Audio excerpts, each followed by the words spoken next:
danger zone. Let's be real. Let's just be real for a moment. You know what? I said in my out of theater reaction that Top Gun Maverick is not for people who like independent cinema. It's not, which I am one.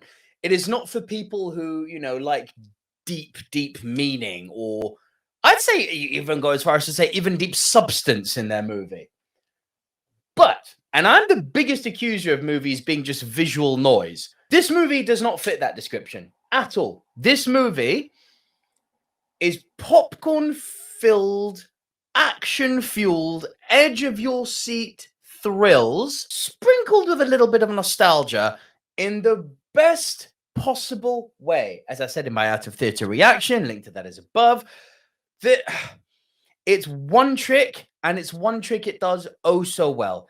The story of Top Gun Maverick is oh so simple. You got Tom Cruise's character, Maverick. He's moved on. This is the opening of the film.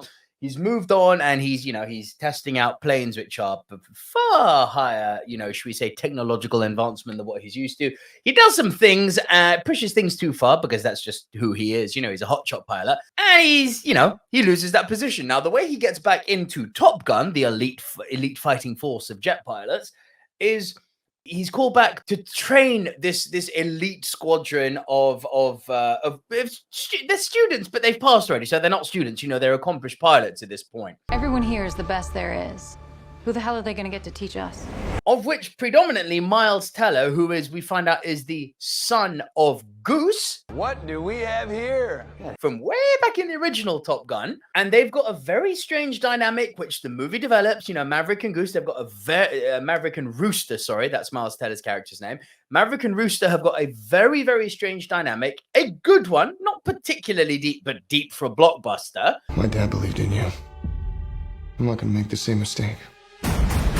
And it permeates throughout the movie. It's very much some enemies become friends, some friends become enemies. It's 101 filmmaking here. But when you do it well, it hits hard, and it just works, man. The mission that Tom Cruise is tasked with training these fighter pilots to go on, it's against the enemy. We don't even know who the enemy is at this point, but it's like, doesn't matter. Inconsequential detail. It's the other guys who are going to shoot you down from the air. It's completely inconsequential if it's, Middle Easterns, if it's Russians, if it's whoever the fuck, right? It doesn't matter. The mission is to navigate through this really winding passage at below 300 feet altitude, do something like a 7G force pull-up to then go upside down, drop into this kind of crater where there's this uranium base, blow it up, fly out at 9+ Gs, which essentially forces you to pass out, and then go above 300 feet, which puts you into target of the surface-to-air missile launchers, somehow make it back home alive. Ah, sounds crazy, right? And of course, only Maverick can train these pilots to do that, the impossible mission. And that's essentially it. And while this mission's going on, Rooster and Maverick have to figure out the dynamics of their relationship. There is nothing more to it than that. And it just works beautifully. It's got beautiful homages, like, the homoerotic volleyball. They've now got homoerotic American football, or football for Americans. They've got, Danger Zone is in the opening of the movie. Like, it's just like, if you're a fan of the first Top Gun, you can smell the fingerprint of the original on this in a good way. It's not just like we're going to redo the same story and we're going to it's not cheap thrills and cheap fan service. It's good thrills and it's good fan service, in my humble opinion. Now, there's one thing the movie did, which for me elevates it from being good to great. Now, I'm going to put right here above me, spoiler, okay? There is a spoiler warning coming now. And when this sign above me disappears, you can then start listening again. So 3, 2, 1, spoiler territory. So we all know the tragic story of what's happened to Val Kilmer. If you've seen his documentary, Val, the guy's going through some harsh times, throat cancer. He's unable to act anymore. They intertwined Val Kilmer's real life trials and tribulations into this movie and inserted them into Iceman. You are here at the request of Admiral Kazansky, a.k.a. Iceman. He seems to think that you have something left to offer the Navy. Val Kilmer's character from the original Top Gun. This is such a beautiful fucking instance. I won't go... The spoiler will stop there in the sense that I'm saying Val Kilmer's in it and he's afflicted. His character, Iceman, much like Val Kilmer in real life, is afflicted with throat cancer. Now, to go into... He's only in it for one scene, but to go into like the exact beats of what happens in this scene, that would be just giving too much away. But what I'm going to say is this is one of the... If you're informed of what's happening to Val Kilmer, this will resonate with you. I was like, I'm not going to cry. I'm not going to cry in a Top Gun movie because I've seen the documentary about what this guy has had to go through in his life is... It's horrible. It is just horrible. And I love it when life and art beautifully intertwine. This is one of the best examples I've seen of it. And spoiler gone. Now, there are negatives in this movie. Predominantly, and this isn't because she was bad in it, it's because her role was so poorly written. Jennifer Connelly was like, here, okay. Like, it's like, you are literally female character there to serve male character. Do you have any substance to yourself? Not really. You're not developed. You are literally just there to be ass and titties and a pretty face who's Maverick's love interest. They tried to pepper in the whole, don't hurt her again from the daughter, but it's weak. And I love Jennifer Connelly. This is not her fault, but the character is just, it's badly written.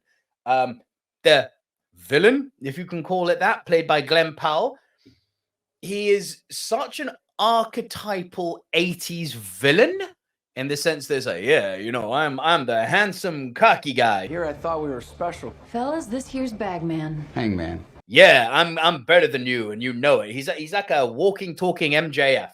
But those are minor gripes.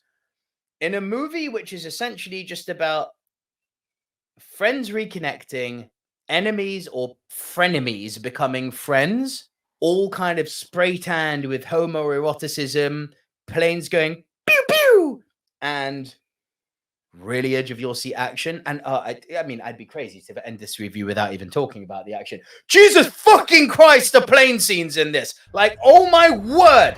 And then they did this. They were in these planes. This isn't CG. Like, this is some of the best dogfighting, the best plane scenes I have ever seen. Like, I'm not even a plane guy. Like, I'm a boat guy. I like the ocean. I like being on a boat. I like big luxury yachts. I like little small speedboats. I like a fucking rubber dinghy for all I care, right? I like the ocean. I have no interest. I got vertigo. I don't like being up there, right?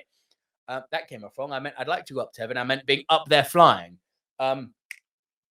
However, I couldn't tell you an F-14 from an F-18 to a MiG. I don't know what the hell planes are. I know a bit about G-force and, Mach speed, but if you're a plane guy, I can only imagine what this movie's going to do for you.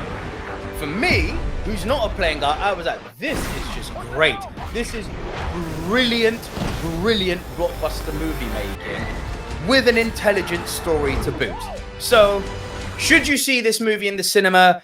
Is it, a double AC, avoid at all costs? Where does this go in my ranking system? Because y'all know I don't give scores, right? No 8 out of 10s, no star reviews, none of that bullshit. I'm not a plane guy, and I'm very happy I saw this in the cinema.